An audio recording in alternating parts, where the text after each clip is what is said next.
Muy buenas noches a todos. Esta noche tenemos el gusto de tener con nosotros al maestro Mario Lavista, que como ustedes saben es uno de los compositores más destacados de nuestro país y es una suerte tenerlo para cerrar este quinto conversatorio del Coloquio Nacional Pensar la Escena, porque justamente Mario nos ofrece la posibilidad de platicar acerca de muchos de los aspectos que nos preocupan con respecto a la situación que hemos estado viviendo este año. Así que, bueno, quiero dar la bienvenida a Mario Lavista.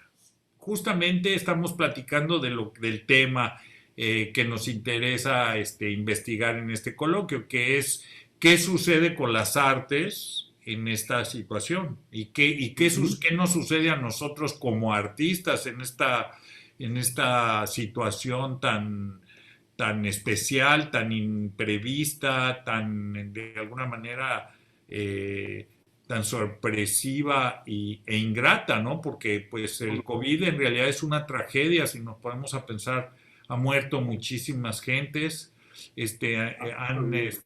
muchas otras personas se han visto súper debilitadas por esto, o sea, muchos han perdido su trabajo, muchos han perdido Sí, sus negocios, pero bueno, para nosotros los artistas también te presenta dificultades grandes, ¿no?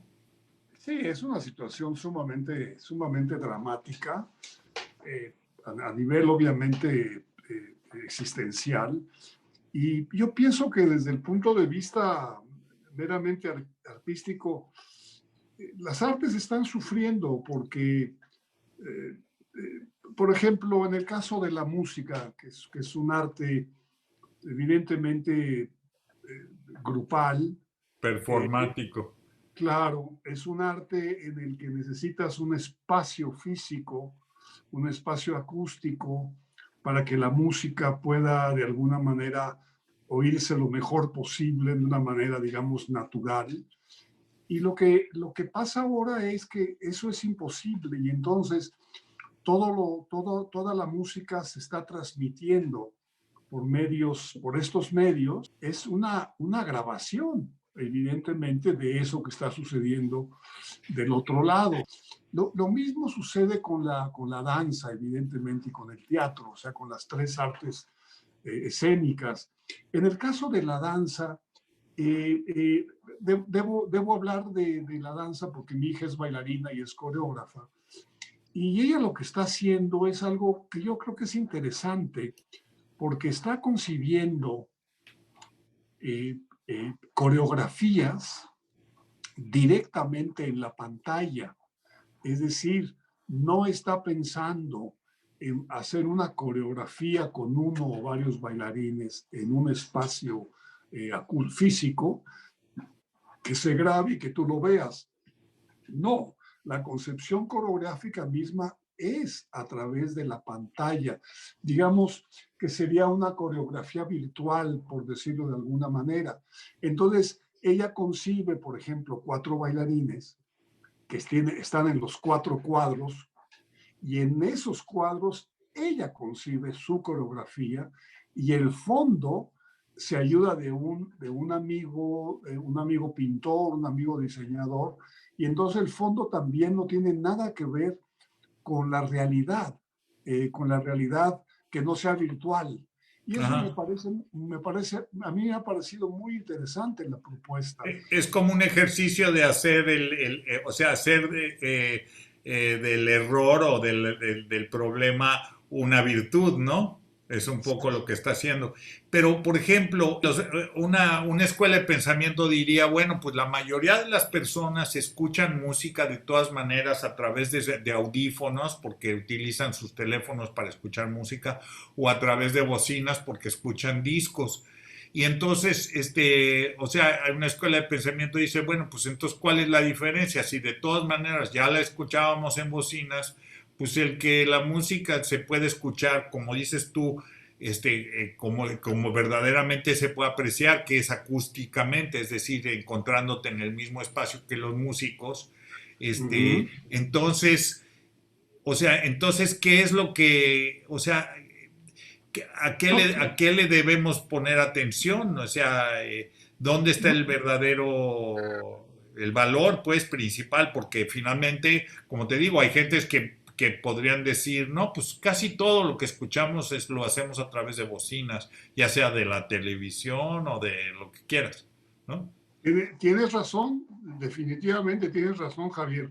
Eh, eh, la cuestión es, bueno, claro, casi todo mundo, y me incluyo, pues oímos música a través de los discos, con un Claro, aparato más o menos bueno, y sabemos que esa llamada fidelidad no lo es tal, que en realidad no hay fidelidad, es en contra de la fidelidad todo lo que se hace con estas grabaciones, sean analógicas o sean digitales. No, digamos que tiene poco que ver es decir, la obra que tú escuchas a través de un disco tiene poco que ver con la realidad acústica si esa obra la escucharas en una sala. Cambiaría claro. completamente todo el panorama, pero tienes razón. En la sociedad contemporánea, pues casi todos nosotros escuchamos música a través de estos medios. O sea, Y, escuchamos representaciones, ¿no? De la música, escuchamos eh, representaciones, no escuchamos el fenómeno actual, digamos, ¿no? Exactamente. Lo que sucede es que antes tenías la elección. Podrías Ándale. ir a la ópera o podrías quedarte en tu casa oyendo la Bohemia de Puccini y vamos, la disfrutas igual. Bueno, igual es un decir, pero hay mucha diferencia entre verla en vivo. Y ahora lo que tenemos es que no hay esa opción, solamente está la opción virtual. Entonces, hombre, mi queja va en ese sentido, en que no tengo la posibilidad, no tengo la opción de volver a escuchar música de una manera analógica, por decirlo con esos términos. Y he estado pensando, pero no he llegado a ninguna conclusión, cómo se podría concebir una música analógica, una música virtual, una música digital. Pero ahí también me pongo a pensar, Javier, que eso ya existe en el ámbito de la música acusmática, más la música instrumental. Entonces, claro, no he llegado a ninguna conclusión más que a que la música que se ha compuesto de manera digital, de alguna manera es lo que bueno, es lo que tú estás haciendo en realidad, a Pues través. sí, pero también me preocupa la relación, por ejemplo, o sea, cómo va a afectar esto la relación del público con el evento de la música. Es decir, porque también la música acusmática también se escucha en salas, también se escucha en salas donde hay una multitud de bocinas y también existe esa, o sea, por eso se le llama electroacústica, ¿no? Porque es electrónica o tiene un origen electrónico, pero se desplaza acústicamente a través de las bocinas. Pero en realidad aquí la pregunta, digo, más profunda, creo yo, es cómo va a afectar o cómo consideramos o cómo consideras tú que va a afectar esto la relación del público que sí va o iba a los conciertos con la música. ¿La va a abandonar?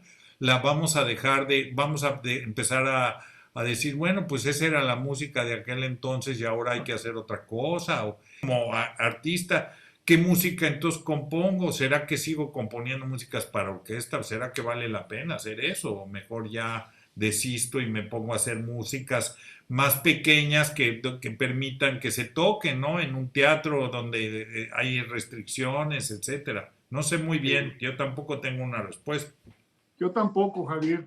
Tengo el optimismo, digamos, que una vez que termine toda esta pandemia, una vez que nos falta todavía por lo menos un año más de esta situación, sin duda, pero una vez que acabe, yo sí creo que vamos a recuperar esos espacios otra vez y que el público, los melómanos, van a volver a ir a las salas de concierto. Eso no tengo ninguna razón para afirmarlo o negarlo, pero yo sí creo, yo por ejemplo como oyente, iría encantado a una sala de concierto. Sí, yo también me Pero, muero de ganas de ir a escuchar un concierto. ahora, tienes razón, como compositor, ¿cómo te planteas ahorita hacer una obra de orquesta? Es decir, ¿para qué? O sea, es imposible que se toque, pero sí es posible que se toque la música de cámara en pequeños Exacto, grupos, o exacto. sean solistas o dúos, etcétera. Hace poco tuve la experiencia en el Colegio Nacional en un homenaje a Beethoven y invité al llamado ahora trío latinoamericano, no cuarteto latinoamericano, que tocaron dos tríos de Beethoven y los invitamos a que lo hicieran en el aula mayor del Colegio Nacional Fantástico. sin público. La experiencia es muy extraña, me lo han comentado todos, Aarón, que es muy extraño que no haya como un diálogo con el público, Claro, claro, pero claro. la idea era que tocaran esto en una sala acústica, se grabó en directo y se transmitió en directo a cada uno de nosotros a través de la pantalla. Eh, pero sin público. Definitivamente me parece una enorme irresponsabilidad ahorita pretender que haya público en un espacio acústico, pero, pero no encuentro, no sé cuál es, no sé si haya solución. Yo no sé si para la danza no la hay, definitivamente. No, ¿Cómo se hace teatro ahorita? Pues probablemente la única manera es a través de los medios digitales, que no que se junten, que se comuniquen a través de estos aparatos, los actores, y que cada uno actúe en su propio espacio y armen conjuntamente una obra de teatro. Tal vez estoy pensando en algo que es irrealizable, probablemente. Un monólogo lo podrían hacer, un dúo tal vez, pero ya una obra más compleja, no sé si se puede hacer es, en el teatro. o sea, tanto tú como yo somos maestros y también, o sea, esto de enseñar música a distancia también es contraintuitivo, ¿no? ¿No crees tú? O sea, pero según, de todas maneras lo tenemos que seguir haciendo, o sea, no nos podemos detener. Pero en tu experiencia, o sea, ¿qué dificultades se te han presentado a ti? O sea, ¿qué cosas te causan conflicto con respecto a eso? Porque yo sé de otros maestros que están, o sea, tengo maestros en Lesay pues sí están, o sea, están dispuestos a probar, pero la verdad que están muy mortificados y creo que tienen la razón, ¿no? Es súper contraintuitivo, enseñar Sí, música a la distancia, ¿no? así es. Yo no me siento particularmente cómodo dando las clases en línea. Sin embargo, creo como tú y que hay que hacerlo definitivamente porque no puedes parar pues la educación de los alumnos, de los estudiantes. Y la única manera de no pararlo es echando mano de estos medios, pero la enseñanza se convierte en algo muy extraño porque, bueno, no hay una relación directa, todo se ralentiza, todo va de una manera mucho más lenta. Y luego tienes la cuestión, por ejemplo, yo doy análisis, entonces, claro, vas a ver una partitura X. Bueno, pues ahora la solución es que la partitura se pase en la pantalla, que todos la vean, y ahí poco a poco ir señalando dónde están las frases, dónde está la forma, etcétera, etcétera, etcétera. Pero todo es muy lento, todo es muy lento. Y me he dado cuenta que, bueno, ese es el problema de mi generación, pero en los jóvenes a los cuales les doy clase como que lo ven como una cosa, digamos, no natural, pero que les pertenece más a ellos, Claro. el, el estar, el estar tomando una clase digital con un maestro. Lo siento que para ellos es nada, es una cosa bueno, con lo cual nacieron. Por ejemplo, mi nieta, pues, mi nieta no tiene ningún problema. A mí me ha costado trabajo y lo seguiré haciendo, eso no me cabe la menor duda, porque sería muy irresponsable de todos nosotros el no poder hacerlo. Dialogar con cada uno de los alumnos. Los podemos tener en las pantallas, podemos dialogar con ellos. Algo que, algo que en un momento dado, eh, que también es un diálogo bastante más lento que el habitual, pero por lo menos se puede hacer.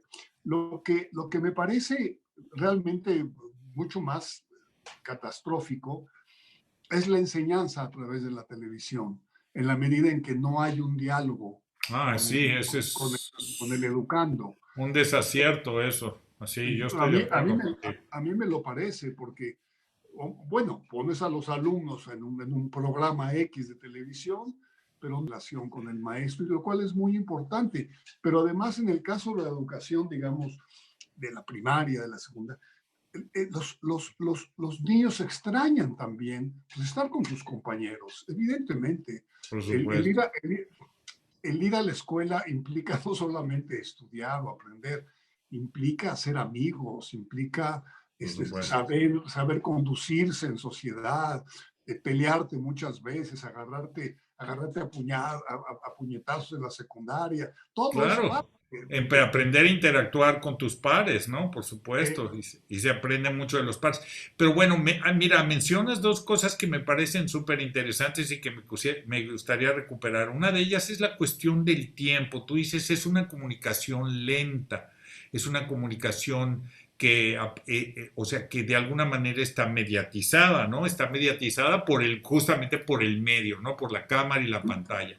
Yo creo que una de las cosas que está empezando a suceder es que nos estamos conectando más con las personas que cuando estábamos viviendo, digamos, en la normalidad anterior, porque hazte cuenta, pues decíamos, no, pues aunque vive en la misma ciudad, no lo veo, pues no le hablo porque bueno, estamos lejos. Pero en cambio ahora, como existe esta posibilidad de diálogo, como dices tú, aunque esté mediatizado, nos hemos conectado con más gente. Yo siento, por ejemplo, que ahora yo estoy conectado con más gente y tengo conectividad con más gente que lo que tenía antes de la pandemia. Es decir, ahora pues doy clases a veces en Argentina o a veces doy clases en Inglaterra o a veces dan clases, o sea, maestros que están en la Ciudad de México dan clases en LESAI o de Argentina también o de Inglaterra o de Francia. O sea, ya es nada más cuestión de un horario, pero es como nuestros alumnos tienen acceso ahora a un montón de gentes que antes, inclusive, pues había un costo, ¿no? O sea, no había manera de hacerlo, no era viable, era contraintuitivo y aparte era caro, ¿no? Entonces, ¿cómo lo vas a traer? O sea, lo necesitas traer, era un hecho traerlo y ahora ya ni siquiera se pregunta uno eso, sino hablas con tu interlocutor y le dices, oye, ¿te importaría si tenemos esta conversación? Y por lo general, pues todos estamos dispuestos a hacerlos, porque en realidad, si no estoy equivocado, todos en el fondo tenemos ese deseo de comunicación, ¿no? O sea, todos aspiramos a comunicarnos con la gente. Tienes Lo toda la razón. necesitamos. Sí, tienes toda la razón. Este aparente, es una paradoja, porque este aparente aislamiento que sufrimos, este confinamiento del cual vivimos, tiene su contraparte en lo que tú dices. Puedo comunicarme con quien me dé la gana en cualquier parte del mundo a cualquier hora. Y eso es algo totalmente nuevo para nosotros. Claro. Y también, como tú señalas, queríamos antes que viniera a dar clase fulano, etcétera, pues había que invitarlo y tenía que estar aquí, dar clases, etcétera, y eso implicaba un gasto para el presupuesto de cultura o para, en fin. Ahora no, ahora podemos efectivamente comunicarnos con quien nosotros queramos en cualquier parte del mundo. Y qué paradoja, al mismo tiempo que estamos ampliando nuestras comunicaciones, Así es. lo estamos haciendo. Así es una completa y tremenda paradoja, ¿no? O sea, es una paradoja de los tiempos modernos como nunca, porque si pensamos hace 100 años hubo una pandemia en México o sea, por la cual murieron como 300,000 personas, o sea, un montón de gentes, tantas como están muriendo ahora. Sí, Y fue un claro, montón. las gentes tuvieron que guardarse también, según tengo entendido. Y me pregunto cómo habrán llevado esa soledad o ese recogimiento sin estas posibilidades que nosotros tenemos hoy en día. Porque finalmente, como dices tú, aunque está mediada y aunque tiene un tiempo diferente, finalmente permite una comunicación, ¿no? Estamos, de alguna manera, la conectividad y la comunicación se han vuelto más los, eh, los signos más vitales de nuestra existencia. Qué curioso, ¿no? Y antes Sí, que teníamos esa posibilidad, no eran más bien, eran de otro tipo, ¿no? Entonces, claro. yo me pregunto digamos, cuáles van a ser los retos que vamos a tener adelante, porque más adelante, aunque regresemos a la normalidad, digamos a lo anterior, que se abran las salas y podamos escuchar música o podamos ir a ver un espectáculo de danza, de todas maneras ya en la memoria colectiva va a quedar esto como, o sea, esta posibilidad de comunicación a través de la pantalla, ¿no? O sea, el Es, mundo, lo que quiero decir con eso es que no sé si tú estarías de acuerdo, nuestro mundo se está volviendo más visual, más acerca de lo que vemos, no solo de lo que escuchamos, sino de lo que vemos. si ya de por sí el mundo era fundamentalmente visual, mucho más que auditivo. Es decir, la gente ve más el mundo que escucharlo. Casi no es, solamente los grandes melómanos escuchan al mundo, pero en general la sociedad se relaciona con el mundo a través de la mirada, a través de ver. Eh,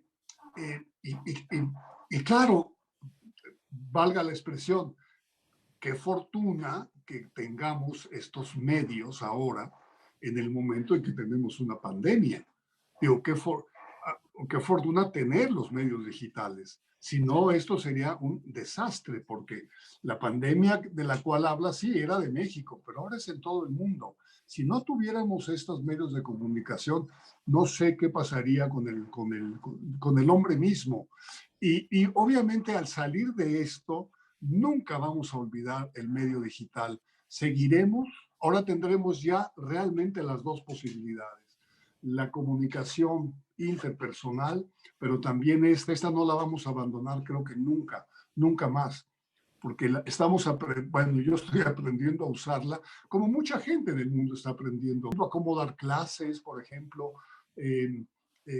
Imagínate, yo doy clase igual que tú de teoría, digamos, pero imagínate una clase de piano, una clase de No, flauta. por eso es súper contraintuitivo, o sea, ¿cómo? Eso, o sea, ¿Sí? y Y tiene que hacerse a través de un video y siempre tiene que hacerse mediatizada y no es lo mismo, no va a ser lo mismo no, nunca, ¿no? no, inclusive el otro punto es que en el medio acústico, tú como maestro de instrumentos puedes corregir, mejorar el color, digamos, del pianista al cual estás dando clase, porque lo estás oyendo acústicamente. Ahora es muy difícil porque lo que tú oyes es una grabación y no siempre las grabaciones son muy buenas porque una grabación implica un conocimiento técnico muy profundo, digo, para que realmente sea una buena grabación. Ahora a lo que nos enfrentamos son a grabaciones caseras para dar clases, pero no hay una grabación profesional.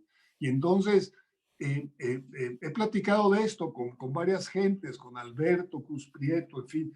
Y claro, el problema es cómo corriges la calidad de sonido, la articulación, muchos detalles, si no estás en vivo y lo que tú escuchas digitalmente no corresponde 100% a la realidad sonora del instrumento.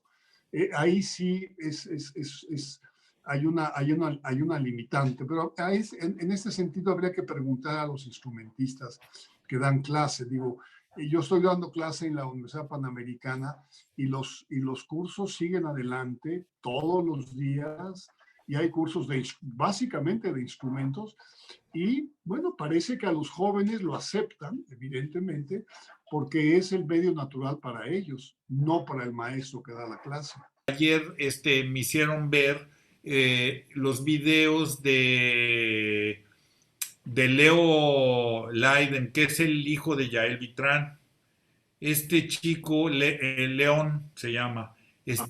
él hace cosas con secuenciadores, con una computadora y secuencia música y hace como música pop, ¿ok?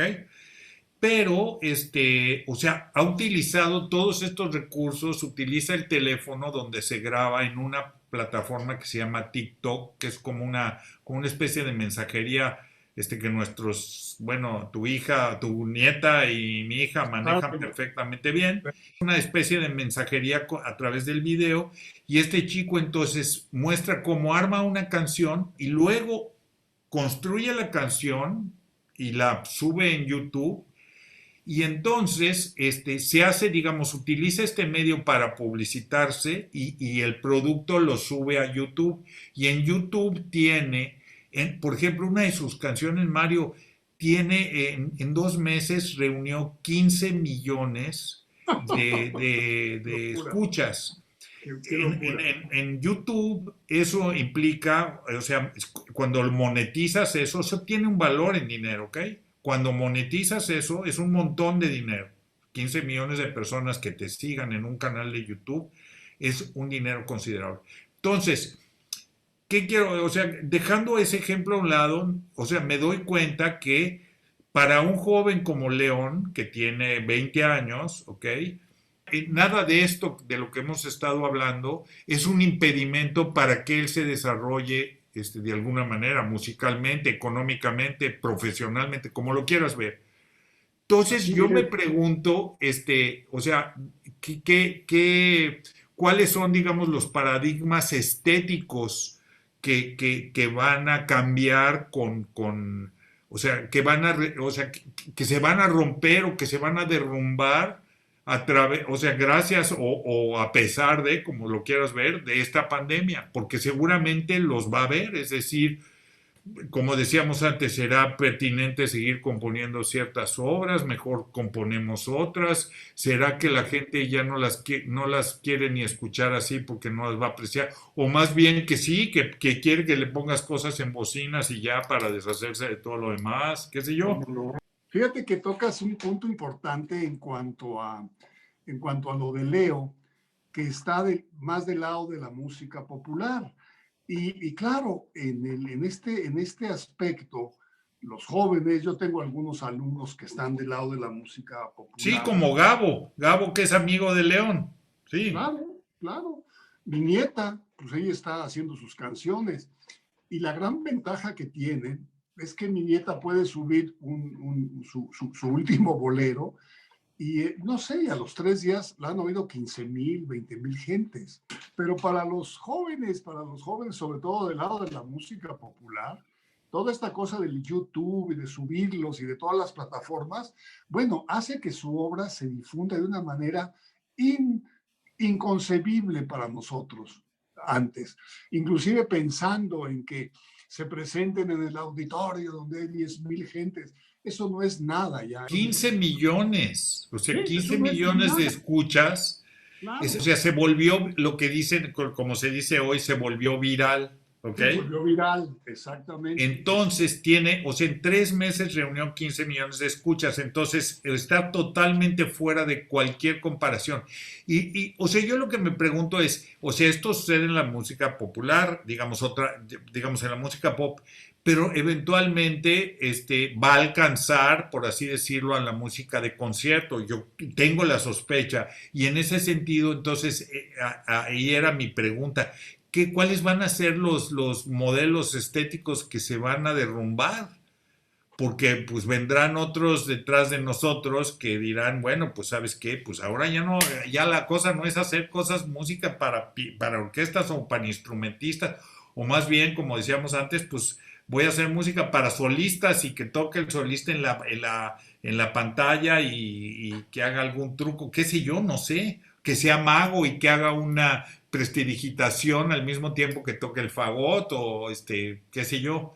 Entonces, o sea, no sé tú qué piensas, o sea, al respecto, ¿se van a romper, no se van a romper, se va a derrumbar, se va a sobrevivir, o sea, va a haber jaloneos en puede existir eso, o será o sea, gradualmente se van a apagar las cosas y vamos a regresar a lo anterior? Yo creo que no vamos a regresar a lo anterior, pero lo anterior se va a morir todavía.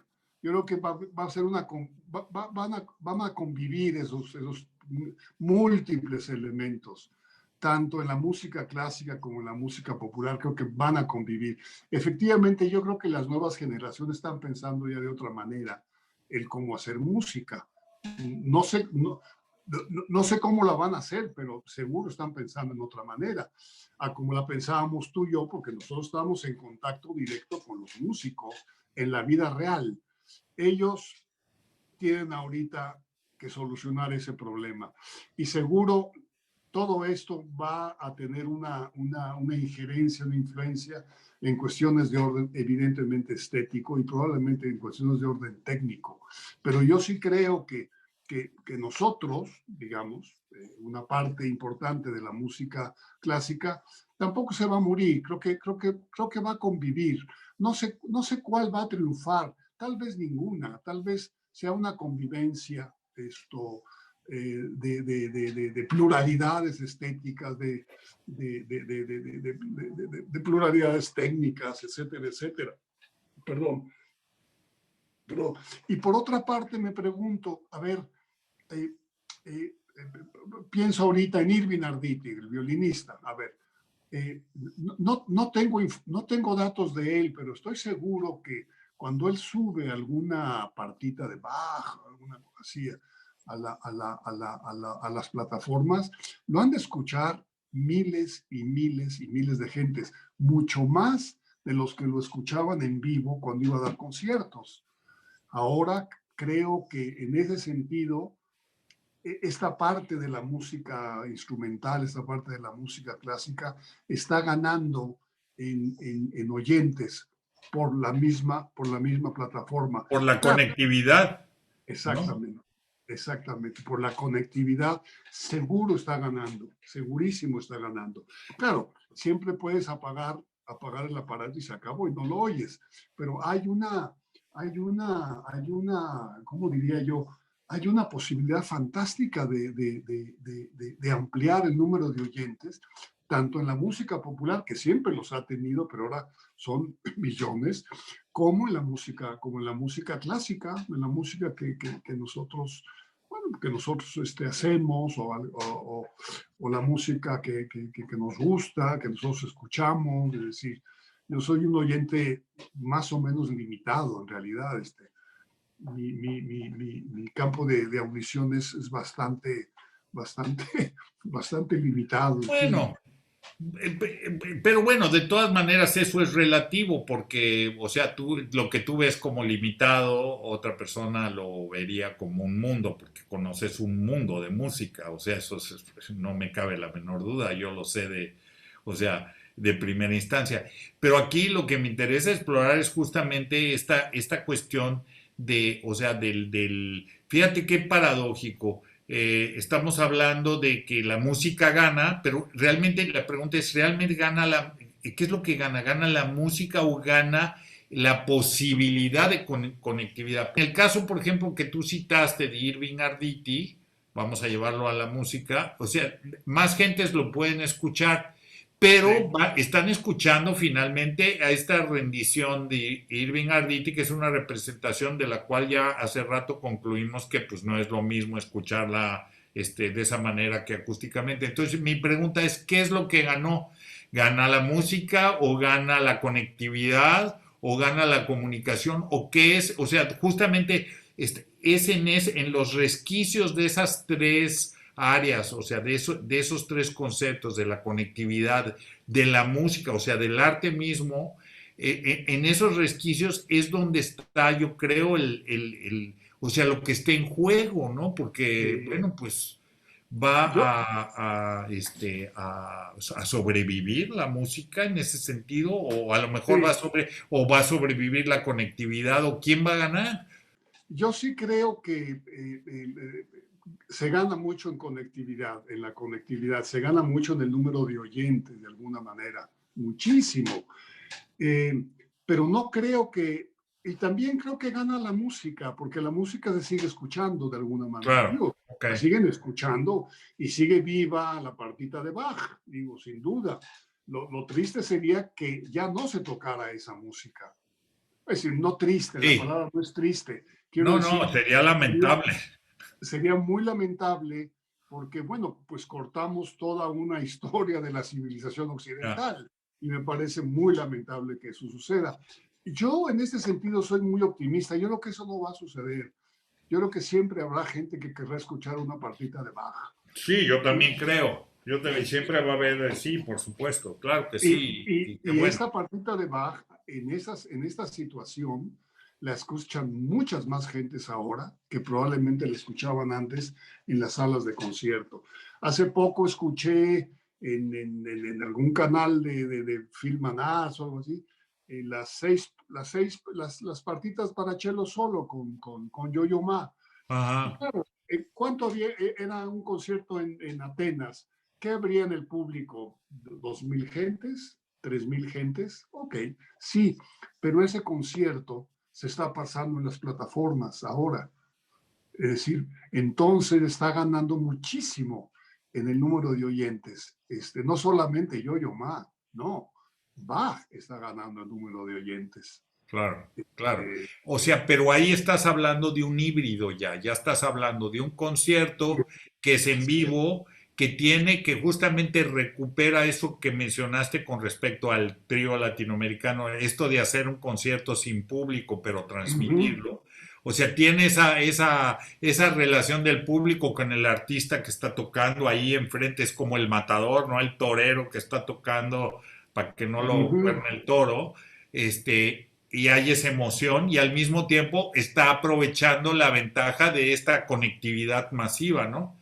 O sea, Así porque es. el contraejemplo clásico sería, por ejemplo, si tú ves la plataforma que se llama el Concert Hall de la Filarmónica de Berlín, cuesta la suscripción, cuesta como 150 euros al año, pero cada transmisión es una obra de arte. Es decir, Sí, tú sí. escuchas si tienes buenas bocinas en tu casa y tienes una buena pantalla, casi me atrevería a decirte que es mejor que ir al concierto. ¿Por Sí, qué? Porque las cámaras, tiene 4, 5, 6, 7, 8, 10 cámaras, grúas, todo lo que se te ocurra. Entonces, tú estás escuchando, qué sé yo, una sinfonía de Mahler, por decirte una cosa, y de repente viene el solo de la trompeta y la cámara se acerca al trompetista y tú le ves el esfuerzo que está haciendo el trompetista con sus labios para entonar perfectamente y el sonido ujú, es impecable. Y entonces impecable. dices, bueno, pues yo en el concierto, pues yo veo al trompetista allá lejísimos, nunca lo vería yo, realmente no vería las gotas de sudor que le caen. Esta experiencia, como experiencia, es una experiencia mucho más rica en el sentido, digamos, riguroso de la palabra, es mucho Sí, más rica que una experiencia de un concierto común y corriente. es Entonces es un cierto. contraejemplo, ¿no? O sea, y sin embargo, ahí, pues ahí sí hay una razón, ahí sí tiene una Ah, razón de ser, ahí como que sí se cierra el ciclo, perdón, el sí, círculo, ¿no? es cierto, Javier. Lo que está pasando es que para lograr eso necesitas no solamente buenos músicos, necesitas un grupo maravilloso de técnicos, pero de veras de los mejores del mundo, Tan buenos porque como los músicos que están en el escenario, pues es sí, que El productor es un agente que sabe perfectamente leer la partitura, es un agente que ya señaló de antemano dónde, cómo, qué cámara. Sí, es un trabajo maravilloso el que hacen con estas orquestas. Y eso es importantísimo porque la experiencia que tenemos en México de los conciertos sinfónicos pasados a través de la televisión es bastante lamentable porque es un poco improvisado. De repente te sucede que en el momento en que el artista baja su instrumento, entonces la cámara lo enfoca. Dices, no, no es posible. Y además necesitas es decir, unos maestros en la grabación del sonido, los grandes maestros, una tecnología de primera que la tiene la Filarmónica de Nueva York o la tiene la Filarmónica de Berlín. Y en México se debería hacer eso, pero no lo hacen. Entonces, claro, estos programas que se graban en México solamente son para consumo local. Nadie va a comprar esos programas No, porque por supuesto que no. tienen muchas fallas, pero lo Pero, podrían hacer. pero fíjate qué cosa que estamos hablando ya entonces de que, o sea, si equipásemos las salas, si las salas estuvieran propiamente equipadas, entonces podríamos aspirar a ese mundo híbrido que es el que probablemente sea el mundo del futuro. Es decir, un mundo híbrido donde la mitad de las cosas van a ser en línea, ¿ok? Y la Uh otra -huh, mitad uh -huh. va a ser en vivo, por así Eso es lo decirlo, que yo creo. Yo ¿no? creo que va a haber Eso es lo que yo pienso que es la aspiración, ¿no? sí, Hay un trecho largo, ¿no? Todavía. pero Cuando menos, yo sí creo que van a convivir esos dos mundos. No sé al final de cuentas qué va a suceder después. Bueno, por lo menos es mi deseo. Pasado con esta situación es que realmente no encuentro un estímulo para componer música, por ejemplo. O sea, ¿cuál es el sentido? Y todavía no lo encuentro, ¿eh? No lo encuentro. Hay compañeros, hay colegas que de veras se la pasan componiendo y me parece envidiable que hagan eso, me parece fantástico. A mí no se me da. En estos momentos no le encuentro mucho sentido el hacer muchas de las cosas que yo hago. Este, digo, no es queja, es simplemente una situación real. Mi actividad se orienta más ahora hacia la enseñanza, perdón, hacia la revisión de algunas obras, esto, sí, a la problematización del fenómeno del sí. No, yo lo entiendo y eso es interesante también porque fíjate el efecto, o sea, que puede tener en un artista creador como tú, que ya o sea, creado, ya ha hecho, o sea, su vida está marcada por obras, ¿no? Casi, casi que puedes decir, oye, cuando yo compuse esa obra pasó esto, ¿no? claro. Este, bueno, en ese sentido creo que la aspiración efectivamente es que se hibridice y no solo para el bien de la música, sino para el bien de todas las artes performáticas, todas las artes escénicas. Es decir, que las salas se vuelvan también unas casas tecnológicas Así es, maravillosas para que entonces realmente se cumpla o sea, tanto el papel de llevar, de generar una experiencia en vivo que sea extremadamente rica, pero también una experiencia en diferido, digamos, mediatizada por la pantalla, que también sea comparable o que sea una experiencia diferente, pero que sea una gran experiencia, ¿no? sí, tienes razón. Fíjate lo que está, bueno, lo sabes, muchos de los solistas que ahora están grabando obras, lo están grabando como documentales, como cortos, es decir, con cuestiones totalmente visuales. Hace poco una fagotista, Rocío Yescas, eh, Sí, ya sabes quién es. la tengo, sí, sí, la Sí, ubico bueno, perfecto, sí. grabó una obra de Rodrigo, creo que grabó una obra tuya, puede ser. No, no, no, aún no está en eso, pero, o sea, estaba con un proyecto de hacer obras como cápsulas, como si fueran Exacto. cápsulas, ¿sí? Grabó una obra mía y lo hizo muy bien porque tuvo la colaboración. efectivamente de un profesional del cine. Entonces, el resultado puede ser muy, muy atractivo. Entonces, quizás el destino de estas obras sea ahora ese, el que forme parte de algo que tengas que ver, no solamente que tengas que oír, probablemente. He visto varios, por ejemplo, eh, eh, eh, Fernando San Marta está haciendo encargó algunas obras de piano y lo que él está haciendo es lo mismo. Las toca, pero dentro de un contexto documental. No sé, la palabra no es documental, es simplemente una cosa visual, simplemente es algo que no nada más ves el piano, no, es todo una historia visual la que está Ah, qué contando, interesante. Ajá. la que se está contando, que lo mismo pasa con Rocío, es la historia también visual, lo que es muy, muy, muy, muy atractivo y me parece que es una solución pues realmente buena para las obras, para la difusión de estas obras. Pero en fin, estamos en una situación, estamos en medio Así es. de No, lo pero todas estas, todo, yo creo que vale la pena mucho, vale mucho la pena hablar de todo esto que nos está sucediendo, porque si no hablamos mientras lo tenemos encima, o sea, ya ves que la memoria colectiva es muy corta y también uno a veces no se recuerda de las cosas que no se quiere recordar, o sea, se te olvidan, ¿no? Entonces, sí, yo creo que es bueno que hablemos y sobre todo que planteemos también que nos planteemos todas estas interrogantes y también estas paradojas que surgen ante una situación tan extraordinaria como esta pandemia, ¿no? ¿cómo no? ¿Cómo no? Yo no sé si, déjame ver si planteo bien la pregunta. Eh,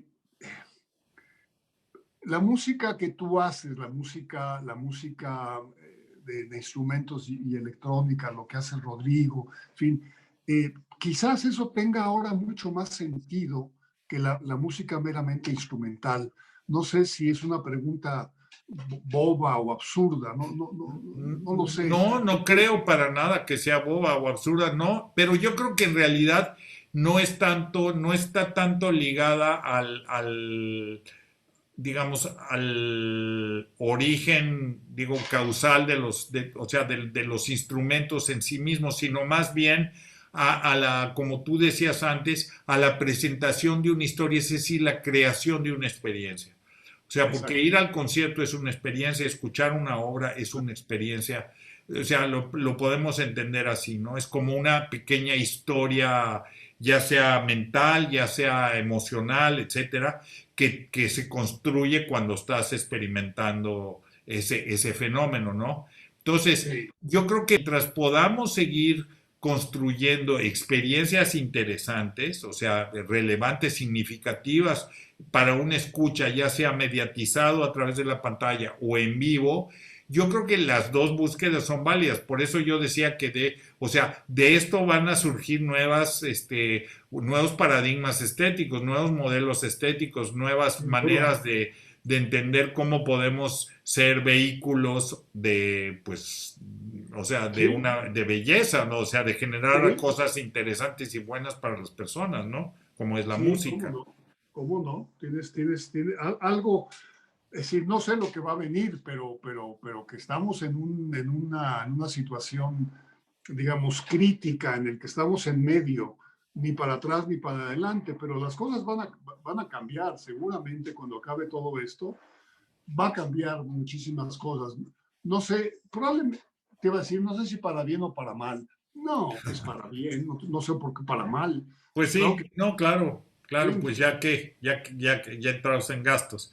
No, es realmente un placer hablar contigo de estas cosas porque, o sea, todos, afortunadamente, tú como yo y como muchos otros, pues estamos pensando acerca de esto, ¿no? Estamos preguntándonos, Sí, dónde estamos parados, porque los umbrales se están moviendo todo el tiempo, el umbral, no solo el umbral estético de lo que consideramos bello, sino también el umbral técnico y la sí, conectividad y la comunicación son como estas dos grandes pelotas que están empezando a formar parte ya de nuestra vida, queramos o no, así es. seamos tecnológicos o no. seamos, tengamos una inclinación, digamos, más heurística que científica, no importa. De todas maneras no nos podemos escapar de ello, ¿no? Y fíjate, un último comentario que tiene que ver con los alumnos y la educación. Hasta hace poco, un alumno que quería estudiar música de cine, pues tenía que pedir una beca o que sus papás lo becaran y se iba. Ahora me doy cuenta de que tengo un alumno que quiere estudiar música de cine y yo todavía pensé, a ver, ¿dónde la podría estudiar? No, la tiene que estudiar aquí, conectándose o con Chicago o con Los Ángeles, y entonces ya no hace falta, es decir, ya no hay un gasto para la educación de los alumnos que quieren salir. Ya salir ya no tiene sentido, porque todos estamos afuera. El cerca y el lejos también se empiezan a disipar, ¿no? O sea, se empiezan esas umbrales, todos empiezan como a hacerse blandos y mucho más fluidos, más flexibles, ¿no? Claro, claro que sí. Pues Mario, En te quiero fin. agradecer muchísimo Ay, ¿de por qué, tu Javier? tiempo, por tu sabiduría. Qué Qué padre. alegría poder platicar contigo y escuchar tus puntos de vista. No, pues yo encantado, Javier, de platicar contigo como siempre, caray. Ha sido un gusto cerrar este quinto conversatorio con el maestro Mario Lavista, quien, como ustedes saben, es miembro también del Colegio Nacional y que nos ha brindado esta tarde sus puntos de vista con respecto a algunos de los asuntos que nos preocupan de la situación actual. El maestro Lavista es como ya lo dije antes, uno de los compositores más destacados de nuestro país y la oportunidad de tenerlo aquí entre nosotros para cerrar coloquio nacional Pensar la Escena es definitivamente una gran oportunidad. Agradezco a todos los que nos han acompañado y damos lugar para llevar a cabo la clausura de este coloquio. Juntos transformemos Yucatán. Gobierno del Estado.